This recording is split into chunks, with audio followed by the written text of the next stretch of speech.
with use of the hashtag for X or Twitter. So what I'll do now is go ahead and I'm typing in Twitter, but it's x.com. All right.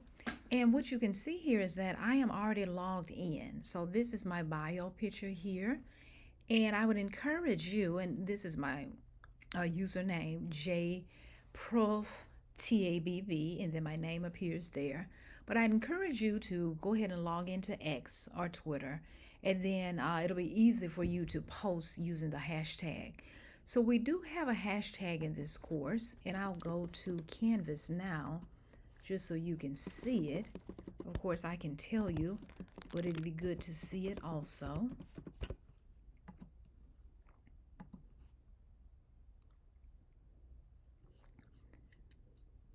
And what I'm doing here is getting to the course, the digital news photography course for the term. And then I'm going to get to my student view and access through the modules, particularly the Start Here module, where it says Twitter hashtag. And I'll make this larger. This is going to be the hashtag that we use for the term. Hashtag DNPHSJCTU. That's for Digital News Photography, Hall School of Journalism and Communication, Troy University. Again, it says DNPHSJCTU. So starting in our week 5, which is this current week, all students are expected to find a photograph that depicts great photojournalism, in their opinion, once a week, so only one time a week, and post it to Twitter using that particular hashtag.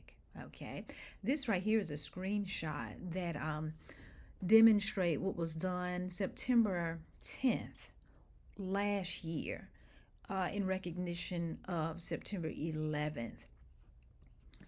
So again, I'm logged into Twitter.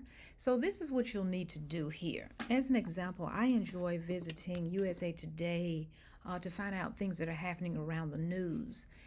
And you want to skim the news, okay, and find again a photograph that depicts great photojournalism. And we'll take a moment here. Photojournalism, if we go back to that PowerPoint, it deals with news values of impact, timeliness, conflict, proximity, novelty, things of that sort. Okay, here we're looking for photographs that depict great photojournalism, telling a story through the image. Let's see, so I want to just take a look here at some of the stories that are newly published and see, do I see anything that is of interest.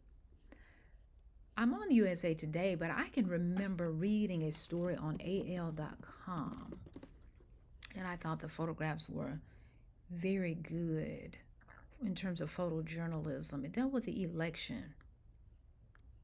Okay, this is it right here, and I'll make it larger.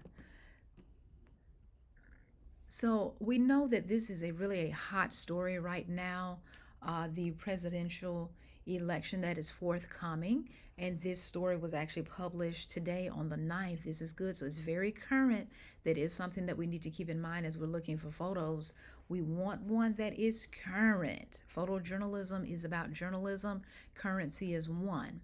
So once I'm logged in, you can see here, I'm logged into X. This is going to be easy for me to share this photograph. Now, I've chosen this one. This is on AL.com. We do need for you to find a photo that is on a credible news site, a credible news website that depicts great photojournalism. Now, I'm choosing this one here because it includes a former president, and he is running to be reelected, so it's very current. Maybe it's not quite in our proximity because it says Wisconsin on the 7th. He was campaigning there, but it definitely involves conflict. Okay, conflict in terms of opposing sides, Democrat, Republican. It's prominent because it includes a former president. It is very impactful because former President Trump could definitely be re-elected, so it could impact the entire United States. I think this one is visually impacting because it has the former president here with a large number of people there in support of him, and then we have signage in the back, particularly for the state of Wisconsin. But we know that he, just like Vice President Kamala Harris, is also traveling throughout the United States. So I encourage you to find the social media icons that are usually centered around the image, either the headline, here we have the byline, and then the lead of the story. But I'll go to X, and now this pops up very nicely because, again, I am already logged into X, so this is perfect. So what I'll do here, it includes the headline, Harris v. Trump, new presidential poll shows Trump taking the lead over VP Harris. I'll include my @ symbol, hashtag DNP, HSJCTU, and post. Let's try that again, post. All right, so I'll X out, and I'm going to do what I'd encourage you to do. You always want to check. I'm going to refresh my browser, and I'll do a little search, and it's already here, but I'll type it again just for emphasis sake. DNP HSJCTU. Oh, let's see, did I type that correct? DNP.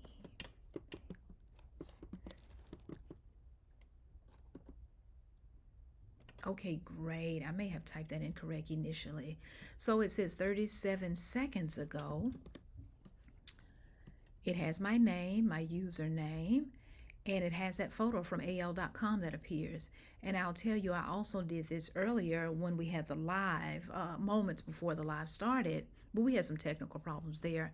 I included a photograph I thought that depicted great photojournalism in regards to the shooting that we all have heard about in Georgia, where the 14-year-old suspect shot and killed 4 people there. So I thought this photograph definitely depicts great photojournalism in terms of the aftermath. We know that that's a gruesome story, so those in journalism are very mindful in terms of ethical standards on what photographs to include. But I thought this was a great one from CNN. Here we have 4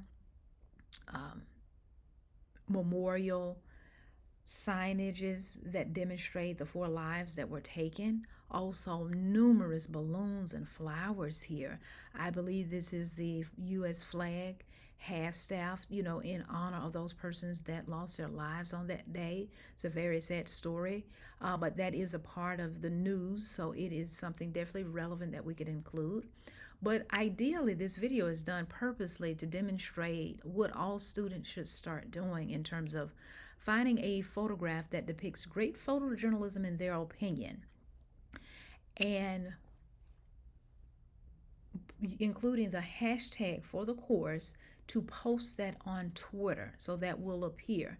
And again, I go back to what I did here is included the hashtag just to check to see that my work does appear here, and I'd encourage you to do the same thing as well. And it's pretty simple, so we'll do that starting this week through the end of the term.